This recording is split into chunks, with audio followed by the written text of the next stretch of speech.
All right, everyone. Welcome back to the Eagle Nation podcast. I'm here for a podcast that I am super duper excited about. And I was actually thinking about this all weekend. And I'm here with Charlie, the Spaniard Brenneman, who is he's a lot of things, but he is most well known as the world's toughest lifelong learner, which is something that if you listen to the podcast, lifelong learning is something that's really interesting to me. The toughest part comes from the fact that he's a former UFC fighter. But beyond that, he's just a really cool dude and he's a really smart dude. And I'm excited to talk to him on the podcast. Normally, I start with an introduction, but I'm not going to do that today because Charlie, this last weekend, was at a Team R2B event in Philly, which is close to where he lives. And I have not talked to the person who has run that event yet. So I'm going into this blind, which I normally don't ask any questions unless I know the answer to them. I don't know the answer to this. So I just want to ask Charlie about that experience and what it was like. It was tremendous. So Amanda Rondon ran it, and it was tremendous. So I'm sporting my team red, white, and blue, one of the awesome pieces of swag that I came home with. And so growing up wrestling, I still have, honest to goodness, I still have a wrestling t-shirt from when I think I was 10. And it still fits me oddly enough. So I hang on to shirts, and I'm a snob with t-shirts, etc. And I was so pleasantly, so I saw this swag floating around. I thought, oh my goodness, I would love to get my hands on one of them. So I came home with two of them, but it was awesome, man. From the top to the bottom, my whole experience when I first met Amanda and Sarah in Philly at the part of the old Glory Relay, and then following up with them, and then finally getting to, I don't even know the right words. I've been saying speak to, train with, hang out with all the members, the chapter captains. It was awesome. It was a little bit of me talking, them asking questions, going back and forth. And then we got a workout in, had some delicious barbecue. And then, they said this during, and it's been my experience in the past also with different athletic stuff, like the hanging out at the end at night, when you're off the clock, and you're just kind of hanging out in the hotel lobby talking. That's a cool part. And it's really, truly humbling for me to I feel like I should like pay to go to the event, really. It's just a really cool thing to walk away with. That's something I was talking to someone about this the other day. The word like locker room has a bad connotation. People talk about like locker room talk and stuff, and that generally has a negative connotation. But like, I tell people all the time, like I've been in locker room environments most of my life, either like athletics or like being in the Army is very kind of locker roomy. I miss the kind of just hanging out post doing something really hard, kind of like teasing people like good naturedly, like just kind of hanging out. Like I miss that environment. Sometimes I don't get that enough in my life. And so I love just the kind of hanging out aspect as well. And, with physical activity being such a big part of what you all do, as you were talking there, I was thinking in my mind, I read a lot, and one of the books I read was Tribe. And, he talks about all kinds of different situations or scenarios in the world and history where they've just been like terrible, terrible, terrible, terrible situations, but the camaraderie being so strong that people actually miss those things. I've read enough, worked with enough, talked to enough military, men and women to realize that's a similar thing that you all experience. And I don't know if it's intentional that Team Red, White, and Blue kind of symbolizes that or recreates that in a sense in the physical activity, the work that we do together in the physical activity. But we were doing burpees and this and that and the other thing, but it is in a way symbolic to what you're just talking about. Yeah. Well, it's super intentional. It's a multiplicative effect, right? Because the exercising, the active exercising, I think at this point, everyone understands like, yeah, hey, that's really good for you. Everybody needs to do that. But the group accountability and the shared hardness and all those other things that come are really important. And it's probably like, you were a wrestler all the way through college, right? Like that's a really hard, there's a lot of shared hardness that goes on in wrestling rooms, right? And so it's the same kind of thing, like that camaraderie. It's the same exact thing. Yeah, it's camaraderie with those people, right? The brotherhood, and I've, like I said, just reading a lot. I'm not trying to like butter you up, but I'm just really into the military, learning about, talking with, and that term brotherhood, is used often, and they're my brothers. And a lot of the inspiration that I take from diving into military stuff is seeing how people who have been in those experiences and who maybe have lost people in that experience come home, and like they're kind of mission with a lot of them is just to live well in honor of the brothers and sisters they've lost. And I think that's tremendous. And to be able to be a small part of that from the outside is just a really cool thing. Yeah, no, it is. I mean, I'm a big reader as well, and I'm trying to think, like, probably the most famous like military quoted speech of all time is I'm gonna butcher this, but I want to try to get it close. It's Shakespeare, right, from Henry V, the St. Crispin's Day speech, where he's like, for he today who sheds his blood with me forever be my brother. It's probably the most famous speech of all time, and it's like that exact kind of thing. Shakespeare was writing about it 400 years ago or whatever, and the exact same thing is true now.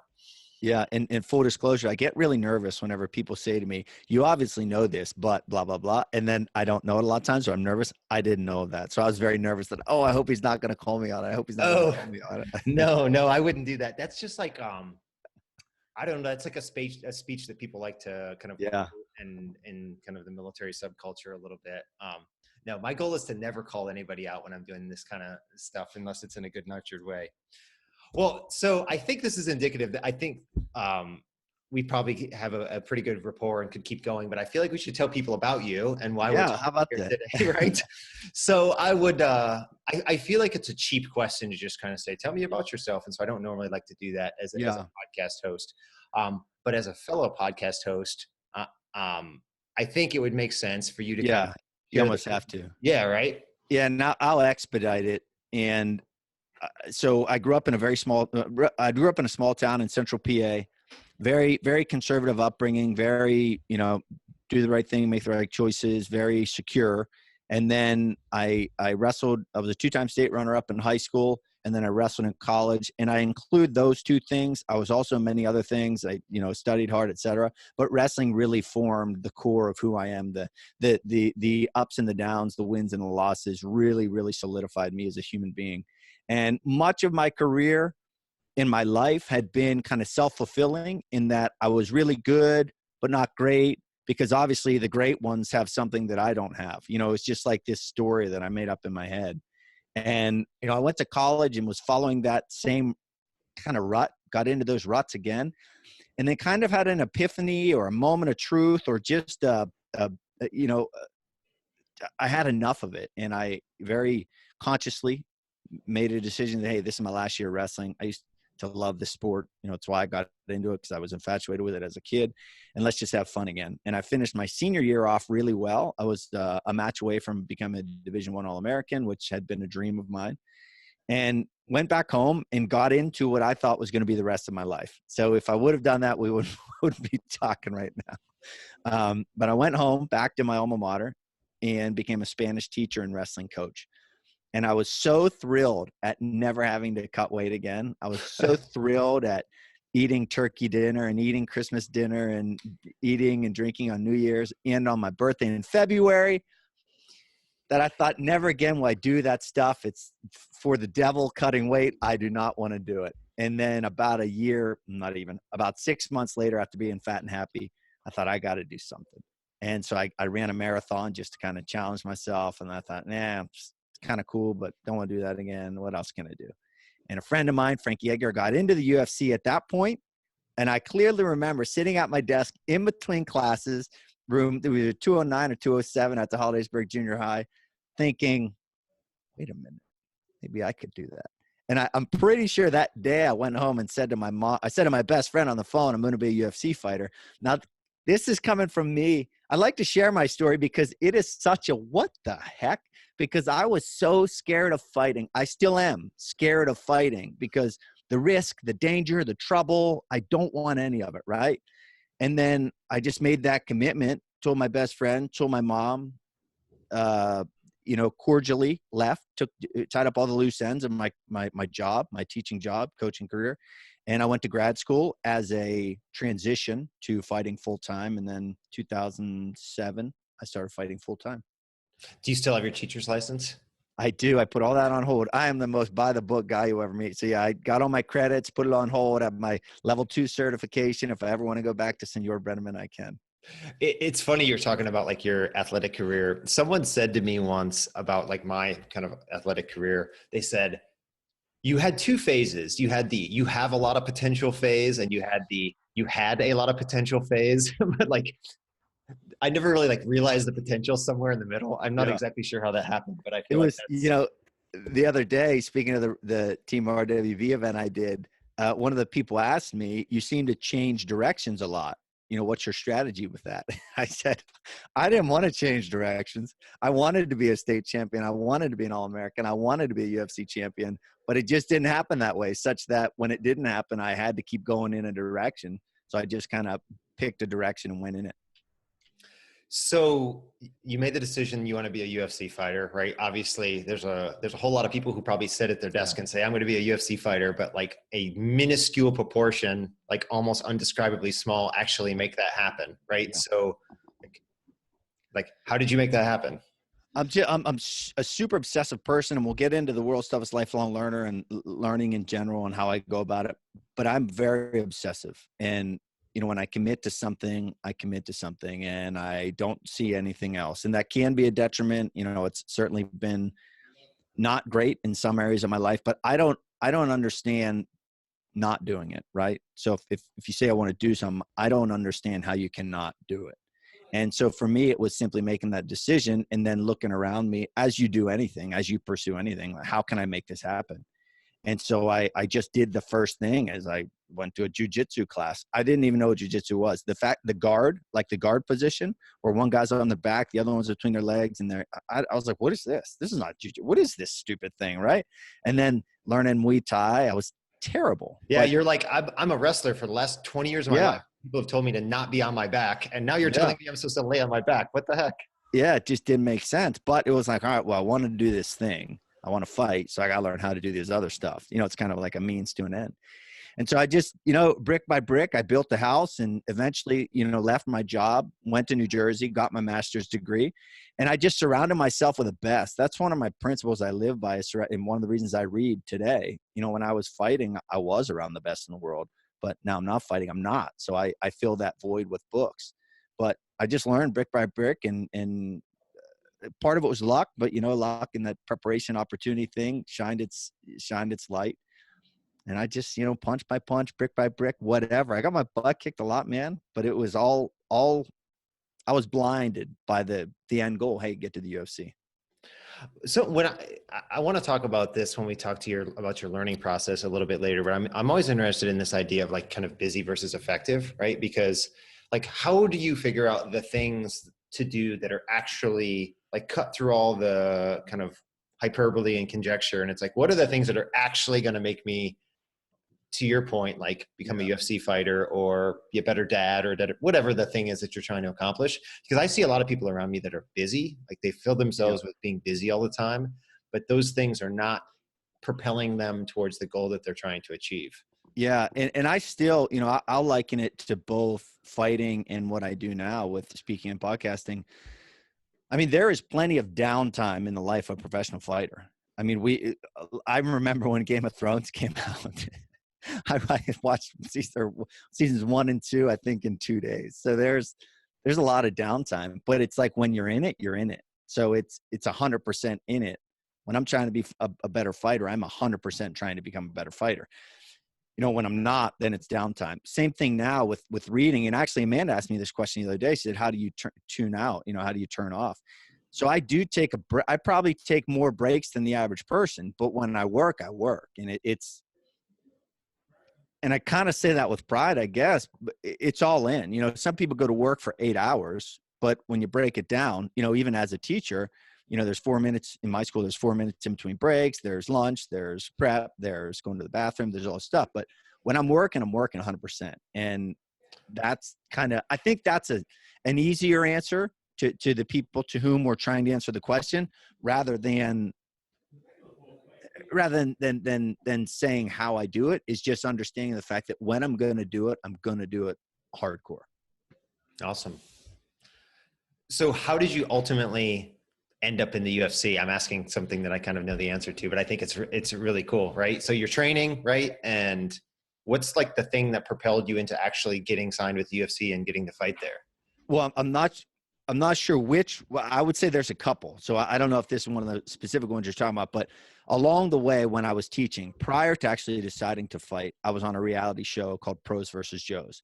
And Pros versus Joes didn't necessarily connect me directly with fighting, but it was the first time in my life that I overcame my self-doubt.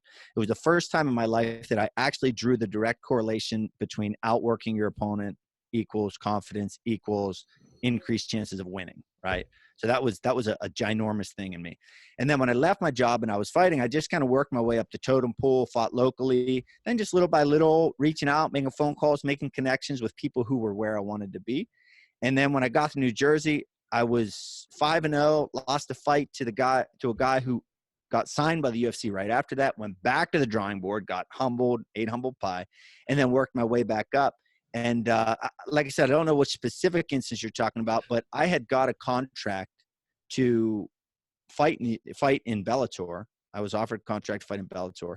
Decided, and that could have been worth a lot of money if I'd have won. But again, my end goal was UFC, so I begrudgingly passed on that. And I'm pretty sure it was the next morning that I got a phone call to fight in the UFC. So that was the kind of longer version. What specific instance were you talking about? I guess I was talking about Pros versus Joes in the sense that, like, I guess I might have had the timeline wrong, but I was desperately trying to find some Pros versus Joes video clips but I could not find anything. You can go to Amazon and get it. I think it's $1.99 for the episode, but yeah, it's nowhere online other than that. I should have done that.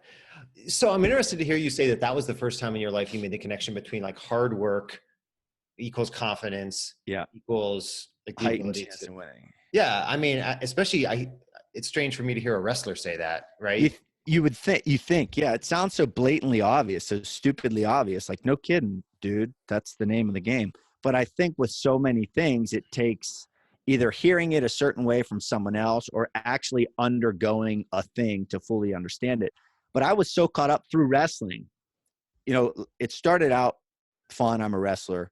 And then as I got, I think, more into my career / more pressure, then I started to kind of get cluttered in the brain. And I was doing the things I needed to do, but never fully, I think, believing in myself in the process.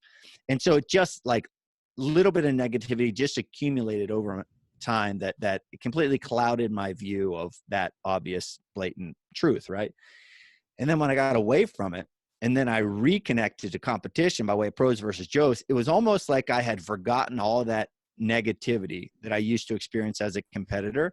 And I was just so excited to be on reality TV that I didn't even consider anything else. All I thought was, I mean, maybe it was money too. I had the opportunity to win money, where I just thought work.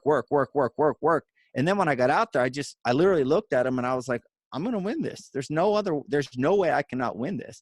And then, so I think it was part maturity, part experience, part detaching from the old Charlie competitor and kind of experiencing it anew at a little bit older age.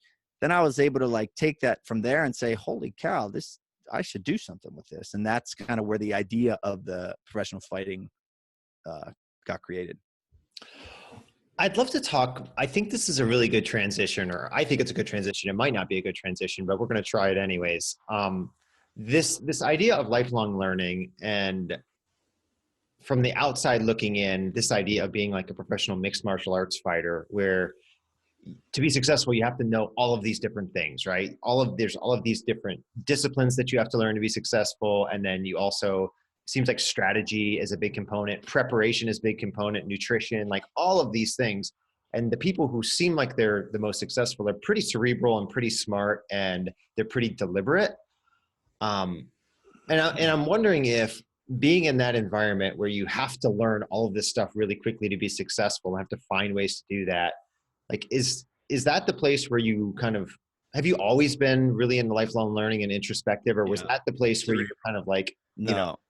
I've always been cerebral, and I think maybe a more true statement than that is I've always been. I'm not diagnosed OCD, but I feel I need to know stuff. I just feel compelled to know. And what does that mean? That means, well, for example, last night I was watching a documentary on the Indian Wars, and I must have hit rewind 100 times to remember which Native American group that was, what year that was, what they were talking about. Sport of jiu-jitsu. okay, break it down for me. Why do I put my leg here? Well, you put your leg here because blah, blah, blah. Well, what if blah, blah, blah happens? Then where do I, so I'm like really, really obsessive in that process.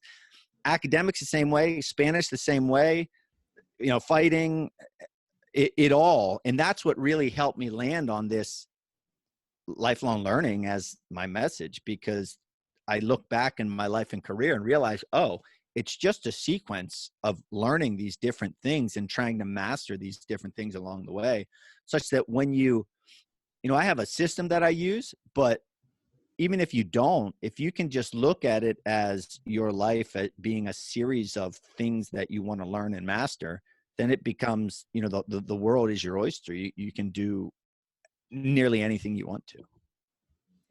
So what are you reading right now? I've always asking interesting people this.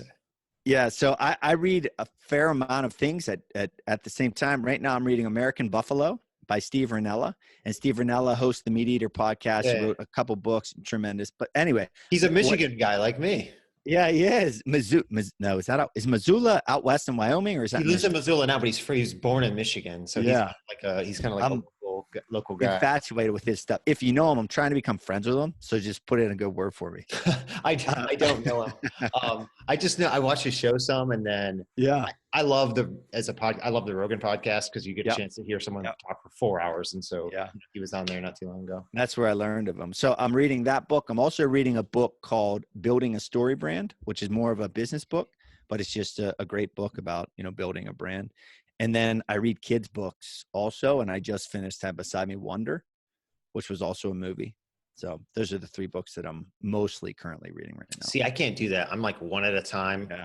Get through it and be 100% focused on it, and then kind of move on to the next one. I am as well, but they're 3 different types. Like one's a business book, one's a kid's book, and one's like a personal pleasure book / content for my show. So I do kind of separate them like that. Do you strike me as someone who doesn't read a lot of fiction? Is that true? That is true, and I feel like not a fraud, but the book that really, really, really switched me into this is the greatest thing ever is the Da Vinci Code. And that's a fiction book. And then I read Angels and Demons. And then I felt like from there, I went into nonfiction.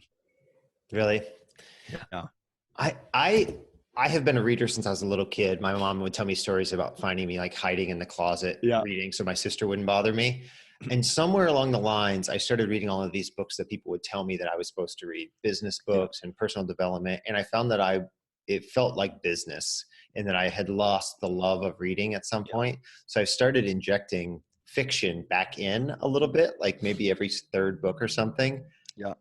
And I've found that I've rediscovered my love for reading. So 2 things there. I pick books. So my show is based on, 85% of it is based on the books I read. So, I have to read for work actually, but the way I pick books is basically like a hound dog sniffing a trail. If I hear something that interests me, then I go for it. And generally there's a step in that process where I'll put it in my queue and then I'll run through it a week later. And if it still strikes me as, yes, let's do it, then I'll commit to the book. But if it doesn't, then I won't.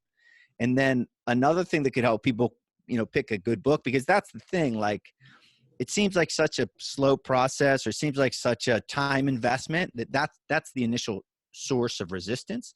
But if you my mentor / partner, Dredd, I was talking to him about a particular relationship in my life. And he said, well, is that relationship hard? And I said, well, what do you mean? And he said, well, is it hard? Our relationship is easy. We flow. It's just us, right? I was like, yeah, it is kind of hard. Meaning that maybe your blood pressure rises, maybe you get nervous, maybe you don't know what to say, etc. So someone picking a book, just look at the book and say, is that book going to be hard? And if it is, then don't read it. Pick something that's just going to flow and you're going to be able to consume easily. And then it's not going to have the resistance to actually doing the work. Do people send you a lot of books and want to get on your podcast? That is a problem that I will welcome in the future. I don't have the listenership that people would actually send me their books to be on the show, but I do get a fair amount of, you should read this, you should read that. And I write nearly all of them down. And my system is kind of hop on Amazon, check it out. And if it strikes me as that's interesting, then I'll put it in my queue and then give it the second glance a week later or so. But a lot of times just looking at a book, I trust my gut a lot, and I can make the decision. Either I've already read a fair amount of stuff about this thing, or I'm just not interested in it. Huh. My challenge that I run into is that our podcast has been around for a few years. And so we have like some publicists will send books all the time and like, hey, let us know if you want to have the author on. And it's like, well, some of them are good and some of them I've read. I'm like, this book kind of sucks. So, Yeah. I don't really, it becomes a thing like that. And Dredd and I have talked about that too. And this, like I said, we'll figure this out when I get closer to having this actual challenge or problem. But I don't want my show to turn into someone else's show. Like, I want to read the stuff that I'm in. The reason I can put all of myself into the amount of work that it takes is because I love this stuff. So if someone sends me a book recommendation or their book that I think this is awesome, I'm not going to just not read it because they sent it to me. But at the same time, I'm not going to just cover it because I think it could be beneficial in one way or another if I don't truly love it. I want to move on past books in a second here, but have you read Sapiens? No, but it's on my list. That's a really long, dense book. It is. It's hard to read. That's why I haven't jumped into it yet. It's probably it's in like my top 5 of all time. Yeah, I read Jordan Peterson's 12 Rules for Life. And while that's not necessarily that long of a book, it's probably, 300 maybe. It is really dense and really mentally challenging. So I can only do a book like that every so often. I just read How to Change Your Mind by Michael Pollan. And that's actually he does a good bit of storytelling, but it's also an academic fact-based book too. So that took a lot out of me too. So right now I'm reading American Buffalo. It's fun. Actually, that's got stats too. The book that brought me back to loving reading is Ready Player One. I don't know if you've heard of it. No, I never have. Steven Spielberg made it into a movie last year, and he broke my heart because my 2 favorite fiction books, Steven Spielberg has made into movies, and I've hated both the movies. The first was Jurassic Park. Yeah. Like one of my favorites of all time. And then Ready Player One. Ready Player One, I was reading it in my car at stoplights. I was so into it. That's die hard. And so that is like what brought me back into this. So quick transition here. I want to jump kind of UFC and then into learning and what you do now. But I was thinking about this. It's like, how do you ask someone a question that is not just like a very surface level of question about an experience, like being a professional fighter, like this, at the highest levels? And the thing that kept coming to me was, it's like, and I know you're an introspective guy. So like, what's something you learned about yourself during that experience? During the experience of fighting? Fighting professionally. I think the biggest takeaway, and this, I'll answer your direct question after this, but the biggest takeaway I got from fighting was freedom. Just freedom. When I used the word peculiar to the Team RWB audience the other day, and I think that's a pretty accurate word. I'm a very peculiar person. I'm on one hand, a former UFC fighter who fights the scariest, Anthony Johnson's one of the scariest dudes on earth, right? Yeah, and I fought him and I believed I was going to beat him. But then at the same time, I'm the most nervous, self-conscious, afraid of everything guy in the world. So I carry both of those hats. And my wife doesn't she doesn't have a voice in my professional life, meaning she never talks in reference to me or et cetera. But if she could tell the story of me, it would be better than me telling the story of me, because I'm such the average person who fears everything and worries about everything. But at the same time, through that work thing, I realized, hey, I can overcome this. And it really is a daily battle. So the freedom I got from fighting was, whoa, hey, if I can fight Rumble and think I'm going to win, I can do anything I want, so that was the biggest thing I took away from it. Biggest thing I learned, I don't know if this even directly ties to fighting, but just my life post-fighting is just, I really love helping people. And I really, that's kind of, as a professional fighter, I mean, it is a business, because you're the business. You got to do all the stuff. You make money with your fists, but you also make money with your apparel, et cetera, et cetera. And when I started podcasting, speaking, writing, post-fighting, that's what I thought. It was me, right? I'm the guy. Like, people used to pay money to come hang out with me, right? So I'm the guy, right? And it's just not like that. You know, when you're I mean, if you're really famous, I suppose you can make a living off of that forever, but I certainly couldn't. So I had to totally shift the perspective in my paradigm and realize it's not about me at all. People think it's cool that you're a UFC fighter, but okay, what can you do for me now? You know? And so I really think the idea of just really wanting to simply help people really came to the surface and has landed really strongly and heavily on me. And, you know, you can take that in a million different directions, but I posted today about my experience with Team Red, White, and Blue last weekend. At the end of the day, Rob, who was part of that group, he said to me, "Why do you do what I do?" And really, it's simply to help people. It's to put a smile on people's face, or, you know, a sense of light or positivity in a dark spot. And I take a lot of inspiration from a guy named Mark Merrow, who was a former WWE wrestler, and he's a current speaker now, and he's one of my mentors. Seeing the letters he gets from kids, you know, saying, "I was on the edge of suicide, and because of your message, I didn't do it." That inspires me every single day to do what I do. When did you find that out about yourself, that you like to help people? I mean, have you kind of like, you know, Boy Scout or was it kind of later in life realization? Well, I think for my whole life, I have felt that way. And in the last, I don't know, year and a half, introspectively and talking with Dredd on a relatively daily basis. And Dredd's my partner and the creative designer and mentor and Mr. Miyagi, all that stuff.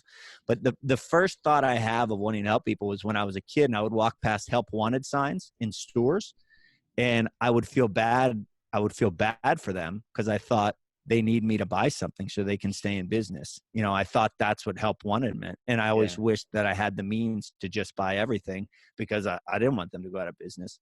And then, you know, being in middle school, I kind of walked a weird line because I was a good athlete and popular kid, but there were bullies that wanted to beat me up for being a good kid who got good grades.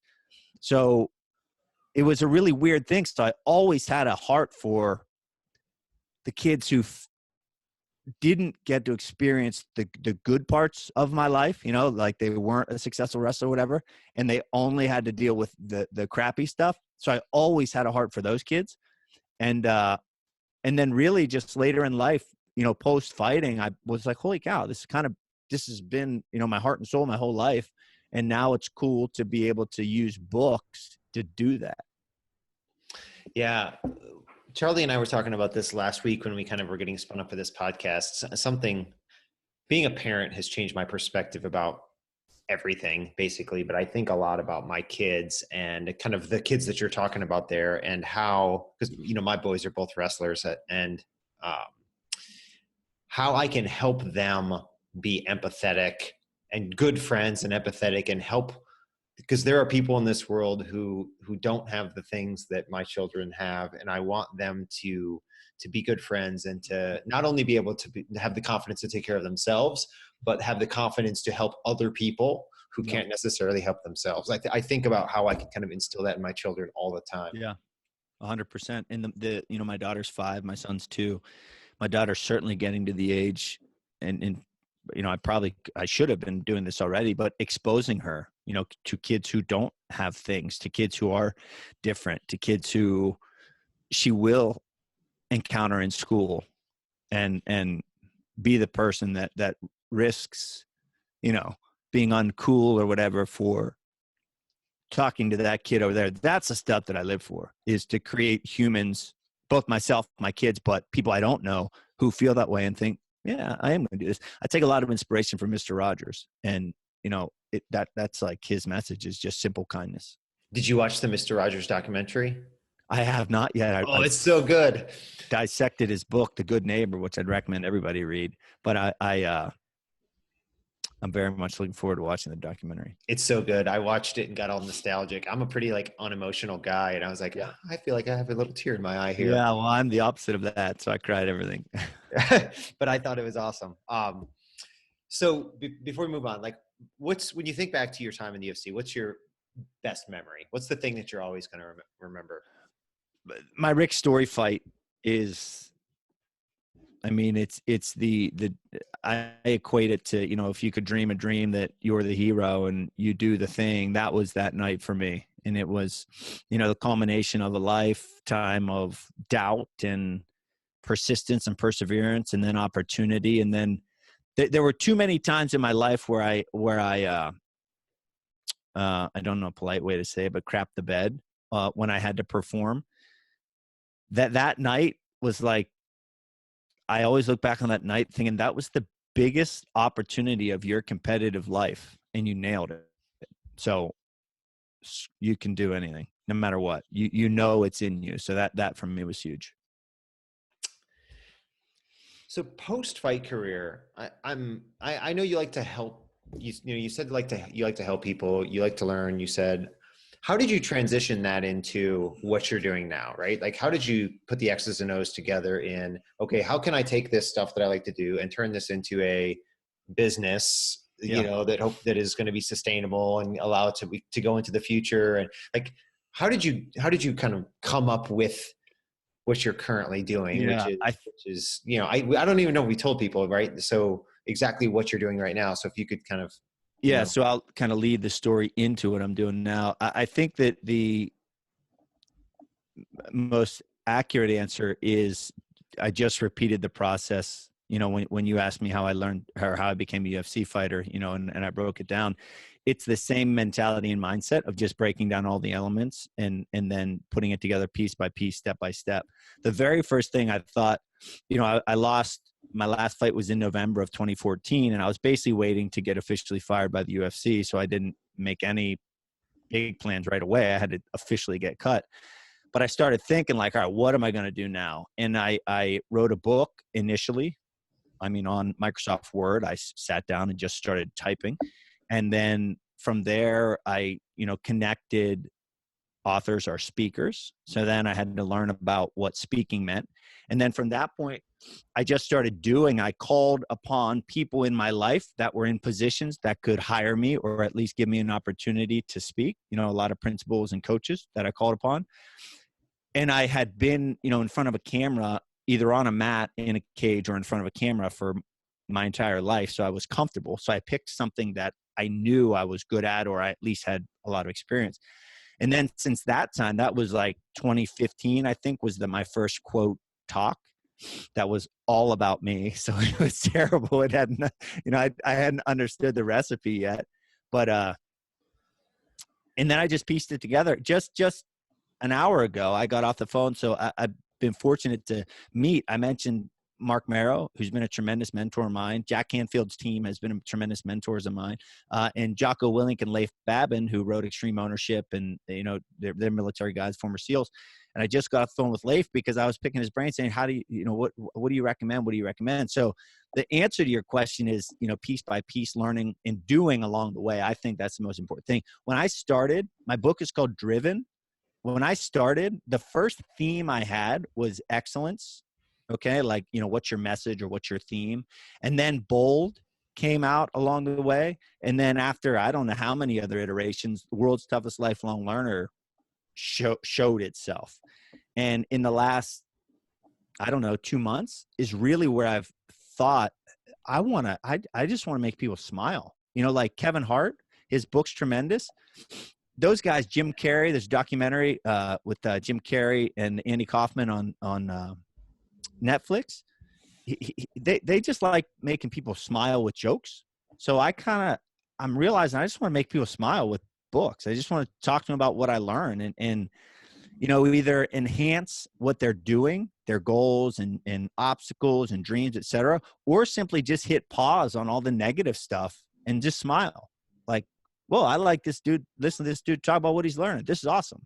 So that's been like the last 2 months. So it's a constant churning of things, and then organically or by way of X, Y, or Z, new things pop up. Some of them have legs, some of them don't. Do you set time in your schedule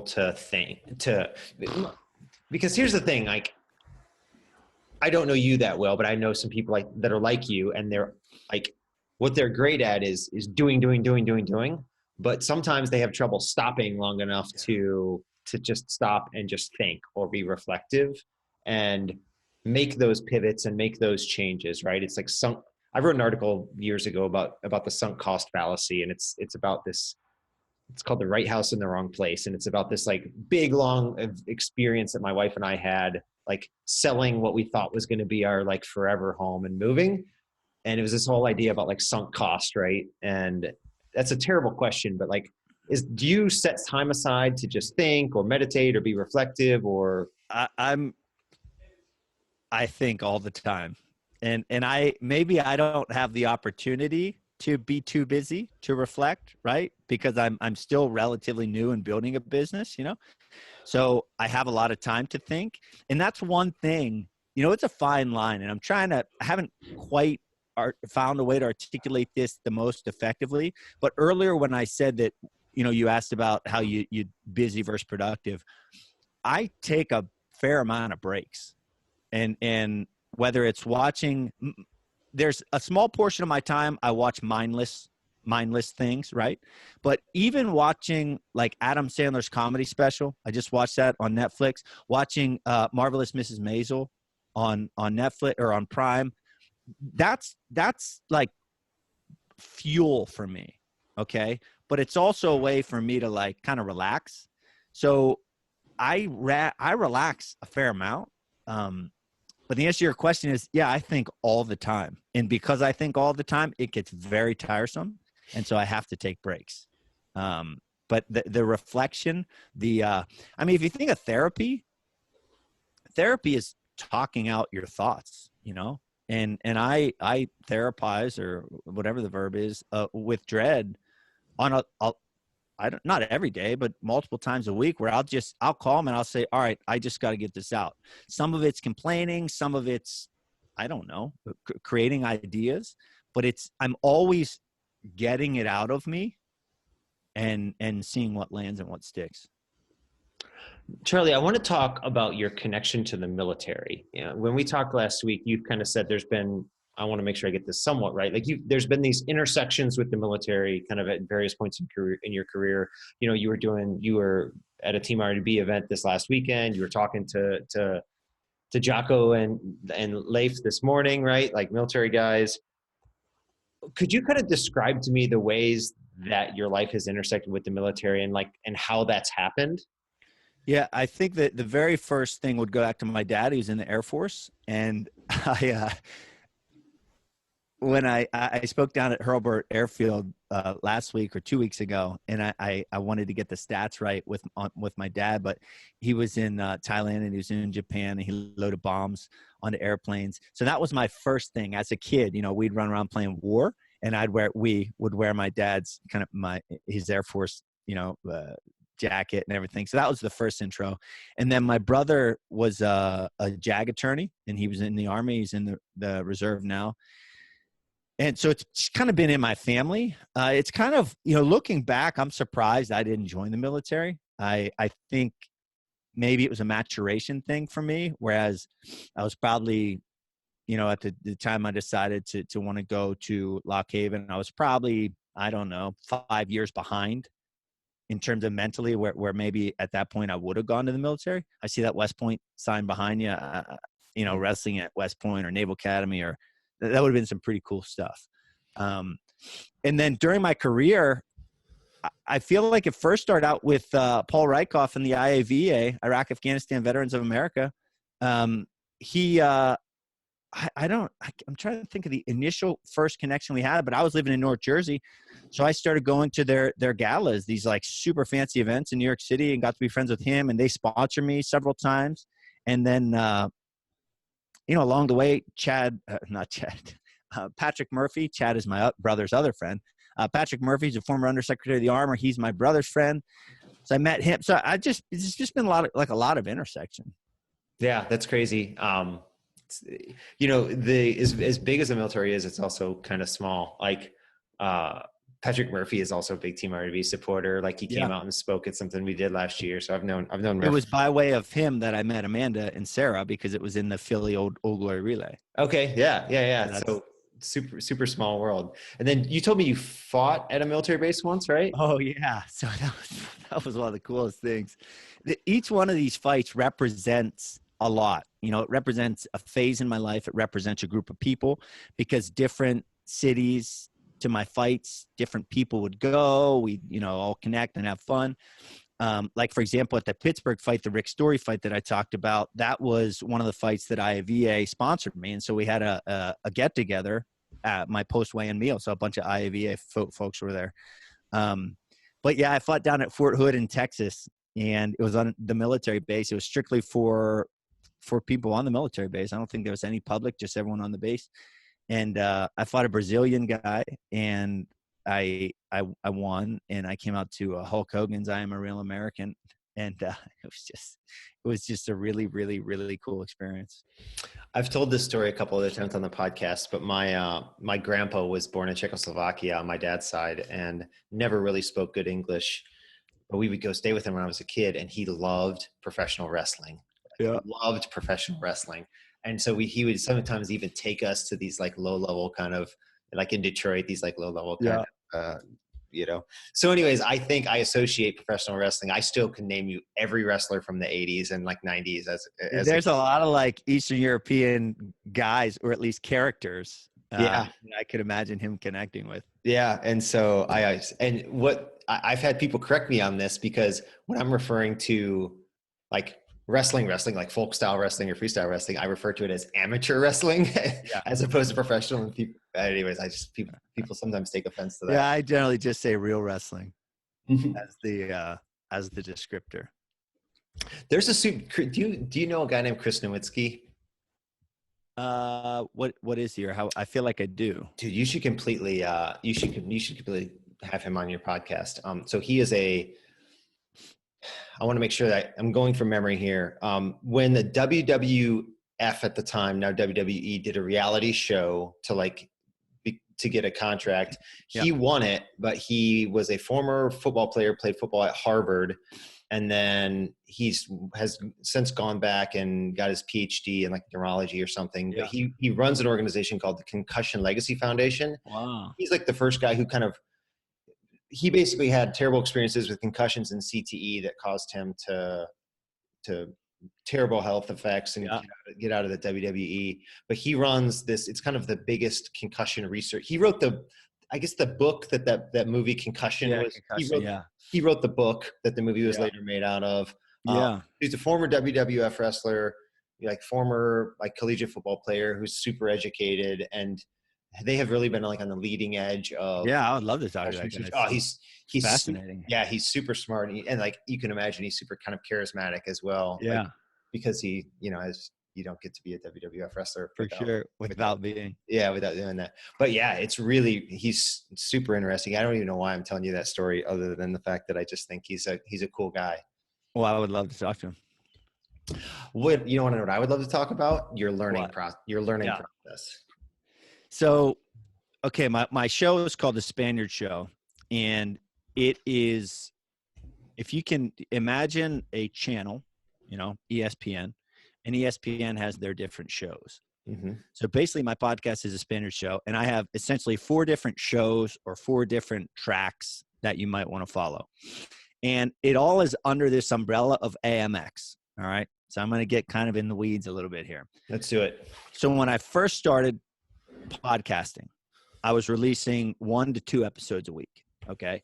And then my buddy, who's also into the podcasting world, he said, man, you should try to figure out something to post daily. Like, what could you post daily, whether on social media or whatever?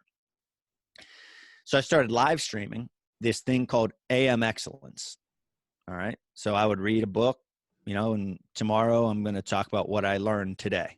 Right. Just read, talk about what I learned. And at the very beginning, I started calling it daily reading, DR1, DR2, DR3, blah, blah, blah. And then at episode 50, at that point, I was like, I need something more than just daily reading. What can I do? And one of the names I threw out to some friends was AM Excellence. And they're like, yeah, I like that. I like AM Excellence. Another one was like Power Breakfast. I think there was another one. But so I picked AM Excellence, started calling it AM Excellence. That shorthand is AMX. Okay, so that's what the AMX stands for. The idea of AM Excellence is I'm going to give you a dose of learning every morning to help you start your day off right. That was my initial thought. And then it occurred to me, wait a minute, why don't I upload these live stream audios to my podcast feed? And then that'll give me essentially a daily podcast. And so that's all evolved over the last several years to the Spaniard Show, such that we have AMX Books, which is essentially learning from books. AMX Kids, which is essentially learning from kids' books. AMX Talks, which is the standard interview format and/or a longer solo sewed by me. And then Saturday is AMX Weekly. So I pick a bullet point from each of the previous things that I've explained that I learned that week. And then Saturday is a collection of what I learned that week. So what it's done for me is it's helped me systemize the way that I learn.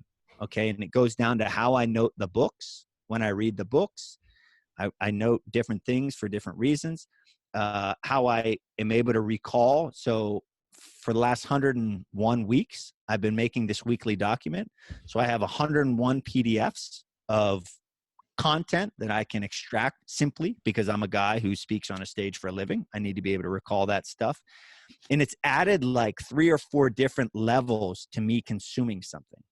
I read it once. When I highlight it, that's a second time. When I look through the book to figure out what I'm going to put in my journal, that's a third time. Then I write it down. That's a fourth time. Then I speak it on my podcast. That's a fifth time. Then I put it on AMX Weekly. That's like a sixth time. So this information is just becoming part of my fabric such that on a stage or in a conversation, boom, it just kind of comes out of nowhere. And that's kind of, I was going to say in a nutshell. That was not a nutshell. But that's a quick summary of what I do to learn consistently. Has there been in terms of topics, how do you is there a system? Do you have like a list of topics that you want to start learning about? Or is it just like you're following your interests I'm following my sniffer, but what it turns out is there are themes, right? So, for one of the major themes is leadership. Another one is spirituality / philosophy. Another one is bios and autobiographies. Those generally it used to be athletes, but now it's athletes, business people, thought leaders. But those are some of the main themes. I also do a fair amount of fitness and performance. So I just bought, it's called The World's Fittest Book by a guy named Ross Edgley, who's like swam around Great Britain. Yeah, he was on Rogan as well. Yeah, that's where I heard of him. So there are those themes that show themselves, and it's kind of like a catch-22. I heard Tim Ferriss say it once, so I feel okay saying it. Like, the Spinner Show is my show, so I do what I'm interested in, and my hope is that it like strikes enough chords that I gain followers and listeners. But the themes I don't pre-select; they just kind of come to me. So it's interesting because we think about this in the same way, but we kind of come at it from a different place. So the podcast for us it's like an additional duty for me. Like, my full-time job is running Team RWB, and like the podcast is like an additional duty. So I have to find ways to squeeze it into my day job. Yep. And because I'm taking that time away from something else, I've decided, that I only do things that I'm interested in. If I want to learn about something, I will schedule a guest so that I have to learn about it. Yeah. Or I just talk to people that I find interesting. And I've stopped doing, people would suggest podcasts all the time, and I've stopped doing them unless it fits in one of those two buckets. Yeah. And I'll give you an example. You said philosophy. Something I hated when I was like an undergrad was philosophy. It was my least favorite class that I've ever taken. But what I've found is that I actually really like the material now. And I went from this world of, have you ever heard of Ryan Holiday? Yeah. And so so someone introduced me to Ryan Holiday, and then I was like, I really like this. And that has turned into me reading like the source text of like Stoic philosophy. Right. And I never in 1,000 years would have thought that I'd been reading Marcus Aurelius. Right. But I find myself reading Marcus Aurelius. It's just an example of I didn't have any intention of going there. It just happened. And I think, kind of along those lines, but kind of back to what you said before, the point of my show is it's a selfish endeavor because it's ultimately for my kids to teach them everything I think is important. It's also selfish in the fact that it's just it's obsessively how I live my life. So I just put a microphone in front of my camera to do it. And I figure I'll put it out there for everyone else to learn. But the main point of my show is not so much what book is this guy talking about. It's this guy is dedicated to lifelong learning because he believes in it so much. Maybe I'll give that a thought, So it's almost like I don't want to say the books don't matter, because they do matter, but more than anything, I want you to read a book, So that plays into how and why I choose what I choose. Do you count audiobooks as reading a book? You know what? It's hard for me to do that. I would if I did. I just don't do it because I'm obsessive and I need to have it in front of me. And I like to underline, because ultimately I put it into a journal that I use as my guide when I record my show. So it's just a lot of I'm actually getting a headache thinking about that process. Start, stop, mark the spot, go back, listen to it, write it down. But I did just listen to and cover on my show. The only audiobook that I covered on my show was Born a Crime by Trevor Noah. Yeah. And it was tremendous. A friend of mine, so again, we're talking about connections. His name is Sam Lynn. He is from Philly as well. He's in the Army still. He's the smartest person that I've ever met. Yeah. And whenever he gives me a recommendation for anything, a book, a piece of clothing, whatever it is, I immediately buy it because he's never steered me wrong. That has been his most recent book recommendation for me is Trevor Noah's book.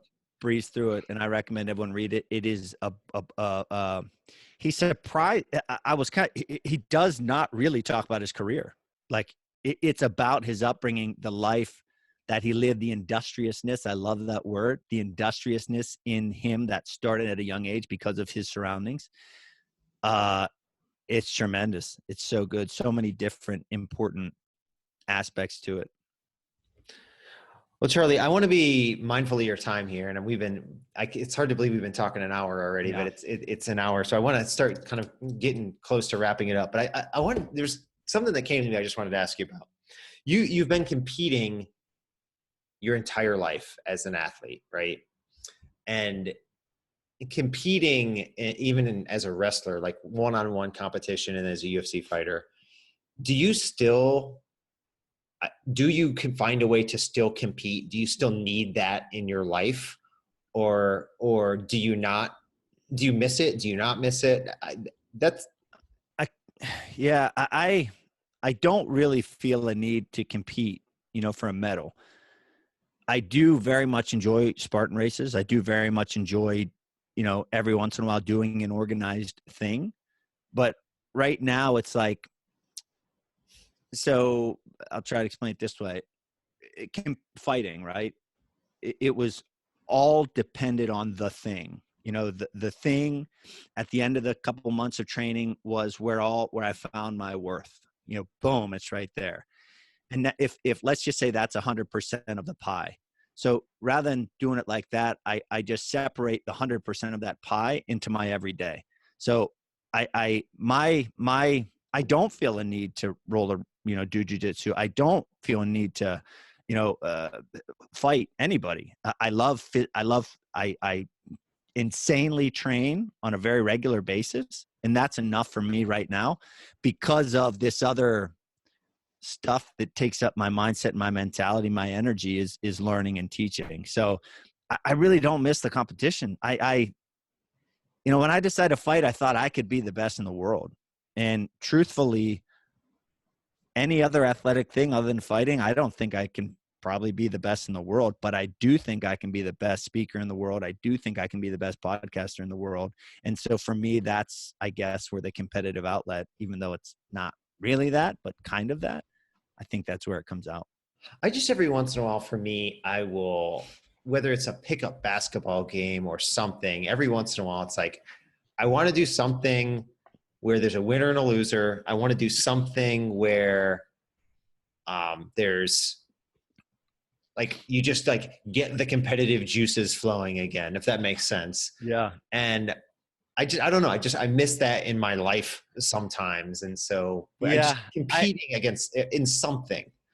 Yeah, but I mean, truthfully, I lose every day when I wake up and see my downloads aren't near where I want them to be, or I lose every day when I get an email saying no thanks or I get no response. But I also win when I have a nice download day or when I get a gig or so I'm winning and losing a lot. And then kind of on a serious note, I do have some trouble letting my 2-year-old and 5-year-old pin me or like get the better of me. So I am balancing that, but there's certainly a lot of more losing in my life right now, but I still do win and lose on a regular basis. So this is funny. My oldest son is a good cross country runner. He's fast, and so at his age, they run miles, right? And at one point in my life, I was a pretty good runner. I don't like train. Yeah. Like I do, I run longer distances and I'll do like sprints, but I don't ever run those middle distances again. Yeah. So this year he was thinking he was getting pretty impressed with himself. Yeah. And so he was 9 and he dropped a 6:37 in mile. And that's impressive for a 9-year-old. And he decided he was going to challenge me to a race. Now, bear in mind, I have not run a mile for time. A long time. So we walked out in the neighborhood across the house, and I was just like, his name's Trey. And I was like, Trey, listen, I'm not going to let you, there's no way that you're going to win this. Like there's no way I'm letting a 9-year-old beat me. Like it's not going to happen. Right. Yeah. Like I will run until I die before I let you beat me. Like am telling you that. So don't go in this thinking I'm going to let you win because I'm going to crush you. Right. Yeah. And I was like, man, I'm going out hot too. So if you want to keep up, like you better stay with me for the first 200 yards. And moral of the story is I beat him barely and I puked my guts out. And I'm going to have to train if I think I can beat him again this year because like, I'm not going to be able to keep up with him anymore. That's to me, I appreciate like primalcy and instinct and, all that stuff. And I've said to my wife, and I truly believe this, I look forward to the day where my son like takes me like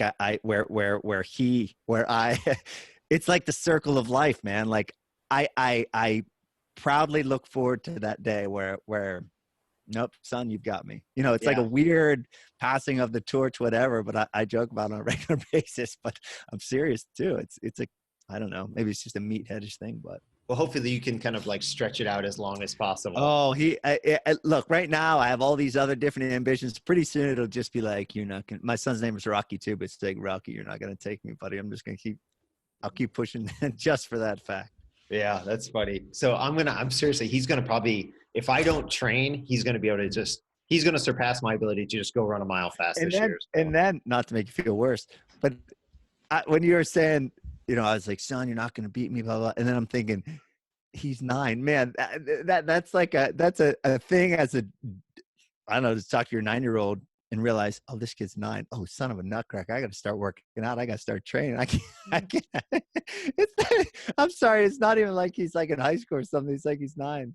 Yeah. There's so many parents that I'm around, they just like let their kids win and all that kind of stuff. It's like, that doesn't work in our house, right? You got to earn. But that's the truth of it, right? I mean, you're in the military. You understand like how the world works. And same with fighting. It's sometimes it's black and white.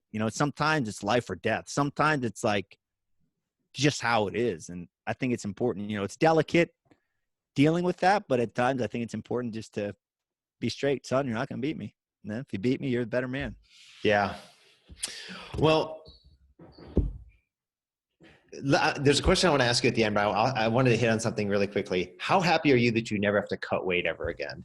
It's pretty beneficial, but I'll tell you this, I step on the stinking scale every single day. And I seriously think therapy would help me get over that, but it's just doing it forever. And what I see on the scale does dictate how I feel about myself. And that's a deep, deep, deep rooted thing and comes from stepping on a scale 1,000 times in my life. But I'm a very disciplined person, but it feels good to drink as much stinking water as I want.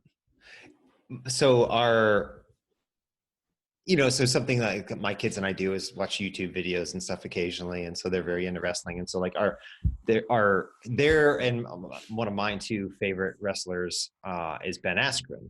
So most people probably don't know who this is, but Charlie certainly knows who Ben Askren is. And so he just got signed to fight in the UFC after retiring. And I listened he was on the Rogan podcast, and what is probably my favorite of all time. And he was just talking about like how he's been eating ice cream and just like shoving stuff in his mouth. And all of a sudden he's like, oh crap, I'm a UFC fighter. All of a sudden got to like get on the scale and start watching what I eat a little bit more. So anyways, I just thought that was kind of funny. Yeah, and I'm very much looking forward to that fight as well. And this weekend, right? Yeah, it's coming up. So it's I mean, certainly not an easy feat fighting Lawler. Yeah. So I should probably get some context to what we're talking about here.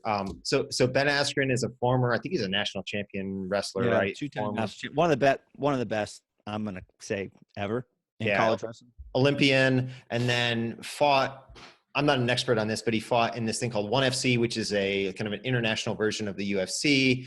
He had like a feud with Dana White, who was like the president of the UFC, and he just recently was traded back to the UFC in like the first ever trade where this guy, Demetrius Johnson, who I don't need to go on. So he's fighting in the UFC now. He's undefeated, and everyone wants to know kind of how good he really is.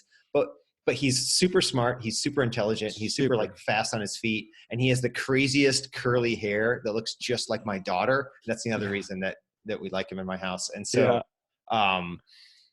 anyways, and he's super smart. He's a big reader, and I don't know why, but we've been following him for a long time in my house. Yeah, he's a super smart guy, and super, like you said, super smart guy. But I mean, he played that about as well as you could play anything. I mean, he essentially said, "I'm retired," but I highly doubt. I think that was a long game he was playing to get signed with the UFC, and it worked. Yeah, and it worked. So he's fighting this guy named Robbie Lawler, who is coming off an injury, but known as kind of like one of the best ever, and this weekend. So we'll see how it goes. Another super kind, intellectual guy as well. Lawler is. Yeah. Yeah. So anyways, that's not what I intended to talk about here. I want to talk about leadership because it's one of your themes. So there's a question I ask everyone at the end of this podcast, and I want to ask it to you. And it's about leadership. So here's the question. What's the most important lesson that a leader ever taught you in your life? And when I ask this question to people, sometimes they can very distinctly say, this moment, this thing happened and I learned it. Sometimes people will say, hey, thematically, I had a lot of good leaders and a lot of bad leaders I was around. And I over the course of my life, I learned this concept and it's really stuck with me.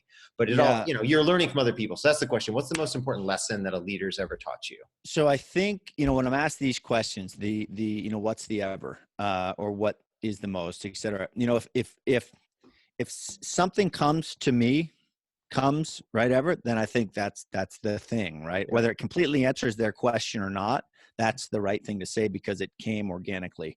And then when you start thinking, maybe you can convolute it. But as I thought the thing, which I'll tell you, it then connected to another thing, which then kind of brought this full circle. Send it. When I was very young, just getting into the point where I realized, hey, wrestling, I'm pretty good at this thing, and this is my life. My dad said, don't go around telling people how good you are. Let them tell you. Okay. So that's the thing I would say that shaped a lot of me as a human. If you tie that to humility, right? Humility is one of the things that Jocko and Leif teach above all other things. I've heard Jocko say that, humility is most important aspect of leadership. So it would be that my dad's statement to me, which underlying theme is humility. So I would say that humility is the most important aspect of leadership that I've learned from other people. Yeah, that's awesome. When you think about it, I think Jim Collins actually has written about this pretty extensively, like the whole myth of like the flashy kind of CEO and what that looks like compared to the kind of humble, intelligent, subtle, leader that like virtually every time that's the model that seems to work a lot better than kind of like the flashy model. What is it Theodore Roosevelt or some of the walk quietly but carry big sticks? Yeah. I love that mentality and combine that with like what I'm trying to build with World's Toughest Lifelong Learner. It's like that. It's like having like the physical power, but not really needing it because you have the mental power. And it's that combination of stuff that I'm just fascinated by.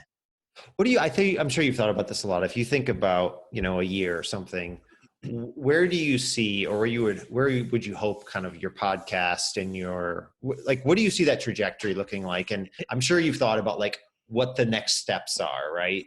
Yeah, I think ultimately, see, I love the human touch. I love doing what I did last weekend with Team Red, White, and Blue. I love talking to people, working out with people, interacting with people. So the whole goal of business, not my goal, maybe but is scale. How are you going to scale it? How are you going to scale it? How are you going to scale it? Well, to me, I enjoy the human touch. Maybe my business is such that it won't make X millions of dollars because I like the human touch of it. So I think in the near future, in the foreseeable future, I'm doing every day my favorite thing in the world, and that's learning and teaching. I just wish I had more people to listen to touch and inspire and buy into this thing of lifelong learning. So in a year, 2 years from now, simple, doing what I'm doing, except have more opportunities to speak on stages, more opportunities to work one-on-one.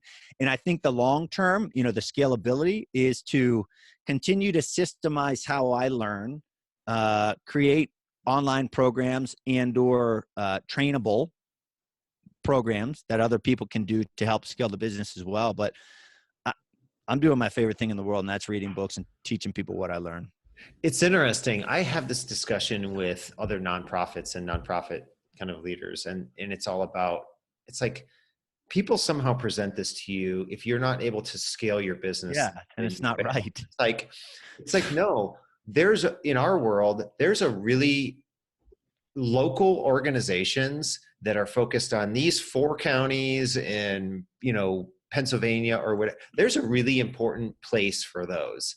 And I don't know why, for whatever reason, we've gotten to this place where if you don't have these like national aspirations, then you're shooting too small. It's like, no, you can do an incredible amount of good right here. I mean, and let's just focus on that, and let's stick with what we're good at here, right? Yeah. As a fighter, I mean, if you look at it that way of if you can't scale, then you're a loser. You can only fight 3-4 times a year. So that is your life and career. Other things you can build off of that, which is what I want to do. But to me, there's nothing that is fulfilling as interacting with real people on a stage and/or a workout. And the foreseeable future, that's what I want to continue to build. Yeah, it's so interesting to me. You talked about Jordan Peterson earlier. This whole idea that someone like Jordan Peterson is just going around the country, giving lectures, right? He's giving lectures, and people are just showing up by the tens of thousands to listen to him do lectures and I've not seen him, but I just heard him talk about it. I think Sam Harris does the same thing, right? That's so crazy to me, but it's also a little bit, as much as it's inspiring to me, that there's, as much as people kind of talk about how the world is going to hell or whatever, that like they're out there and people are flocking to them. I think it's cool. Like I alluded to this earlier. I envision like it's not a keynote. It's not a comedy show. It's just like a little bit of both. It's information, it's inspiration, it's laughing, it's all that stuff. I love using books as a conduit to help people feel good. So if you were to give me 3 books that you would recommend based off of the fact that we probably have talked to each other a combined total of 2 hours in the last week, 2 hours ever, right? If you had 3 books that you could recommend for me to read, what would you? This is always such difficult because I heard someone say the term recency, right? So you think of the things you read recently, but I will say Phil Knight's Shoe Dog. Okay. Absolutely. A book called The Boys in the Boat. It's about the 1936 Olympic gold medal rowing team. Absolutely stinking incredible. And the third one, I'm looking at my desk here. I'm trying to think of, no other ones are jumping out at my mind right now. So I'm going to give you a kid's book, Mikey and the Dragons by Jocko Willink. And read it to your kids. It is one of the things I realized reading all these kids' books is that they're not just for kids, they're for adults too, because they're full of life lessons that you and I are still experiencing today. So here's what I've learned about kids books is I read to my kids every night, and I'm going through reading these kids books, and then I decided I was going to look for something a little bit different. So I started reading some of the classics, like the new classics, to my kids, Yeah. and they love them. And I Yeah. get a chance. So probably our favorites, probably the book that they love the most has been the Swiss Family Robinson. Okay. We just read Treasure Island. Nice. So but there's kid-friendly versions of them. Yeah. Yeah. And so we're reading all these books that I didn't really know about. And I feel like I'm learning at the same time that they are. And it's been awesome. That's the thing. I use these books when I do talks. I call upon these books to grown-up audiences for that reason, right? Because we were talking about earlier, people might not want to read, or it's hard, or it's whatever. Like, you can read you can read a picture book in 10 minutes, but it's still like I have Coco on my desk right now. It's a freaking incredible book. It's got a lot of lessons. Hatchet, Wonder. Dude, Hatchet is my favorite. I just finished this with my book. Hatchet is my favorite childhood book. Yeah. So you're my age-ish, and it struck that chord with you. You almost jumped out of the screen. It's like, people, if you don't want to read a grown-up hard book, read a freaking kid's book, because it's full of life lessons. Yeah. If you liked Hatchet, you should read My Side of the Mountain. I read that one. Yeah. I read that as a kid. Yeah. Hatchet I read as a grown-up. They're both great. So we're getting ready to read Brian's Winter, which is supposedly like the follow-on to Hatchet. Yeah. Yep. I heard the name. Haven't read it. I haven't read it yet. Well, Charlie, this has been awesome. I've taken 20 minutes more of your time than I said I was going to. I apologize, but I've really enjoyed getting a chance to talk to you today. So thank you, A, for giving me your time today, B, for everything you do and being such an inspiration, and C, most kind of at a tactical level, everything you've done with Team RWB, coming out to the Old Glory Relay, then having a chance to come out with Amanda and our folks from the Northeast region. I saw some pictures and they looked awesome. Yeah, I appreciate that. This has been fun as well. And two areas that I just love to focus on is kids and the military. And I very much look forward, both with Team Red, White, and Blue, different bases, different, opportunities to continue just being a small light in the lives of people who do things that really matter. And it's an honor, and it's a special, special thing. There's a Milton Hershey quote that one is only happy in proportion as he makes others feel happy. And I just feel like, man, if I can do a bit of good for these people that risk their lives for me, then that's a win-win situation. So I appreciate it all right back. Awesome. Well, it's been fantastic. I've enjoyed talking to you. You get inspired to do your best work. If you're listening to this and you can't see the video, there's some UFC gloves right over his shoulder. And so you get inspired to do your best work when you see a set of UFC gloves right over the shoulder of your guest. So, right. And I would like to plug my show as well as we send off. Yeah, please do. The Spaniard Show on iTunes or whatever podcast app you use. Just type in Spaniard Show, it'll come up. I put out 7 episodes a week, all different flavors. If you want a short one, you want a long one, you want to interview, solo, so it's there. And then my website is charliespaniard.com. It's got my speaking program information, links, reading lists, etc. And then social media across the board is @CharlieSpaniard. Awesome.